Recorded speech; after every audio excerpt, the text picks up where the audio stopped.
తెలిసిందా? అలాగే తాతయ్య, ఇంకెప్పుడు అలా చెయ్యం. పాఠశాలలో చదువుతున్నారు?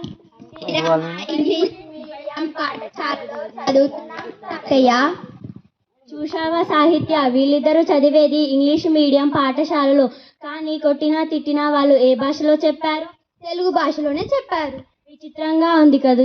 ఇంగ్లీష్ మీడియంలో చదువుతున్న మన కష్టాలు, సుఖాలు, బాధలు, కలలు వంటి భావాలను చెప్పటానికి తప్పకుండా మాతృభాషనే ఉపయోగిస్తాం.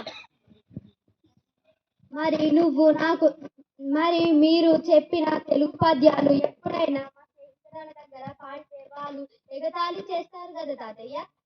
వాళ్ళకి మన తెలుగు పద్యాల గొప్పతనం తెలియకేనమ్మా. ఓ అలాగా తాతయ్య.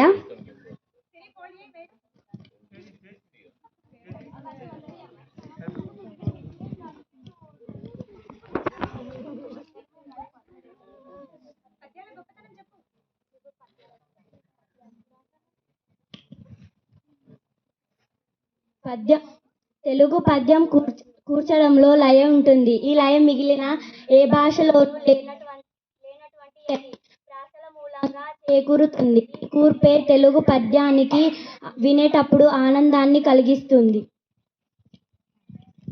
ఆ గొప్పతనం ఏంటి తాతయ్య?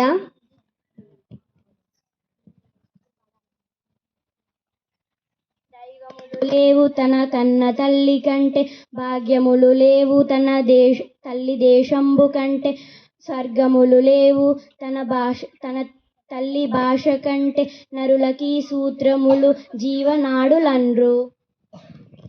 తాతయ్య, మీరు ఈ పద్యం పాడుతుంటే మళ్ళీ మళ్ళీ వినాలనిపిస్తుంది.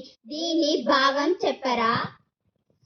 కన్న తల్లి కంటే మించిన దైవము, మాతృభాషను మించిన సంపద, మాతృదేశాన్ని మించిన స్వర్గము ఈ భూమిపైన వేరొకటి లేనే లేవు. ఈ మూడును మానవులతో ప్రాణంతో సమానమైనవి.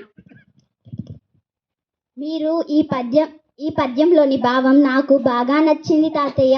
ఇందులో చెప్పినట్లుగా కన్న తల్లిని, మాతృభూమిని, మాతృదేశాన్ని మించిన స్వర్గం మరొకటి లేనే లేదు. ఈ విషయాలన్నీ నేను మా స్నేహితుల దగ్గర చెప్తాను. అలాగే నేను కూడా తప్పకుండా ఆచరిస్తాను.